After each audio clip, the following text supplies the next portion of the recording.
Hi everyone, welcome to the brand new video of mindful Pratibha. And आज का जो topic है वो है what are the boundaries one should maintain at the work place.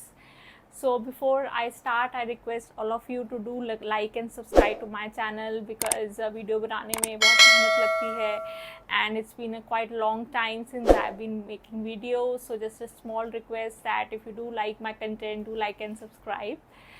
So yeah, let's get started. So first and foremost thing which I shall want to discuss with everyone is कि हम exactly हमको workplace में क्या boundaries maintain करने की ज़रूरत है. So most of the times we are working remotely, right? And हमें अपने working hours पता नहीं चलते हैं and we tend to work more than 10 hours, जिसकी वजह से आई वुड से बहुत ज़्यादा कल्चर पे इम्पैक्ट पड़ता है. सो आई वुड डेफिनेटली से कि you should maintain strict working hours and you should also make sure कि आप उसी वर्किंग आवर्स में अपनी चैट्स, अपनी ईमेल्स पे रिस्पॉन्ड करें. बिकॉज अगर आप वो चीज़ फॉलो नहीं करेंगे तो वो वर्क कल्चर उसी ऑर्गेनाइजेशन का ख़राब हो जाएगा. So definitely I would say कि boundary at workplace in order to maintain good work-life balance at an organization, definitely employees should take personal responsibility in making sure कि वो working hours में ही respond कर रहे हैं. Next thing which I would like to highlight is that there is definitely a difference between talking to a friend and talking to a colleague. सो बहुत बार ऐसा होता है कि हम बहुत सारे लोगों से कोलीग से मिलते हैं एंड समटाइम्स वो कोलीग्स हमारे अच्छे फ्रेंड्स भी बन जाते हैं. But at the same time कई लोग वो चीज़ भूल जाते हैं कि that they are sitting at office या वो एक ऑफिस इन्वायरमेंट में है and they start calling each other some different names which I feel is not right. Because आप कोई अपने घर पे नहीं बैठे हो, आप एक ऑफिस इन्वायरमेंट में बैठे हो एंड सर्टनली चाहे वो कोई सीनियर हो चाहे वो कोई जूनियर हो, everybody deserves some respect. And definitely अगर कोई चीज़ किसी को पसंद नहीं आ रही है then I think majority of the people just remain silent because they don't want to make an issue out of it. But definitely मैं ये चीज़ पॉइंट आउट करना चाहूँगी कि अगर कोई आपको बार बार किसी डिफरेंट नेम से बुला रहा है, you should definitely tell that person कि it's not right, you have a proper name and आपका एक पर्टिकुलर रिस्पेक्ट टैग होती है, अटैच्ड होती है अपने नाम के साथ. So definitely you should make sure that people call you out by your name and not by any other nickname. It's not the right culture which should be followed in any organization. Next thing which I would like to highlight is कि जो WhatsApp हमारा जो एक messaging group है वो सिर्फ और सिर्फ हमारी पर्सनल कन्वर्सेशन के लिए होना चाहिए.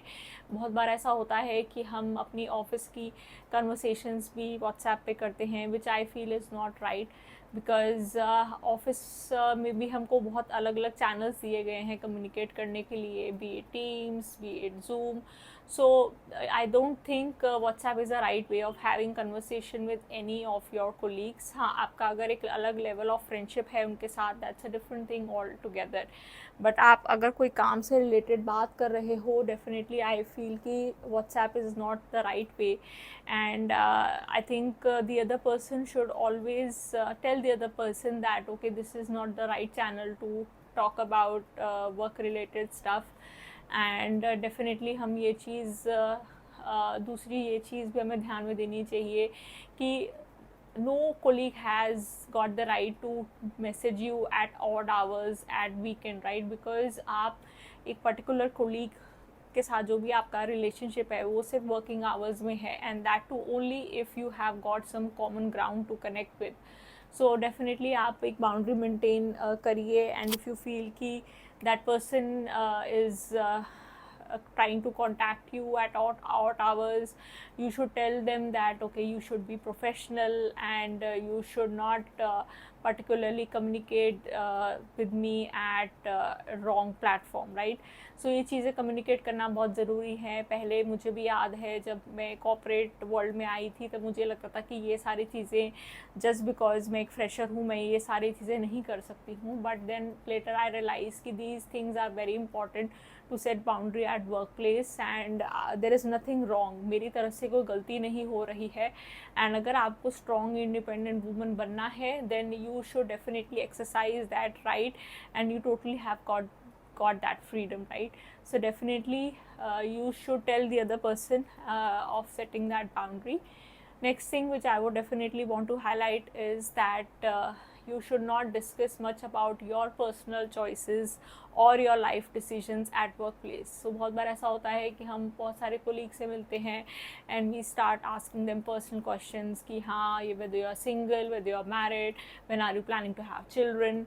आई think these are very personal questions and ये क्वेश्चन सब किसी के साथ आप शेयर करिए या क्वेश्चन करिए जब आपकी उनके साथ बहुत अच्छी बॉन्डिंग हो गई है. I think this is not something which anybody would easily get comfortable with, but I think Indian culture में ये बहुत ज़्यादा common हो गया है कि everybody will ask you कि okay अगर आपका इतना experience है तो फिर okay are you staying with family or you staying alone, are you single, are you married. ये सारे questions करना ही किसी person के लिए उसको uncomfortable feel करा सकता है. So yeah, these were the points which I wanted to highlight. Let me know how did you find this video. Do like and subscribe. Bye.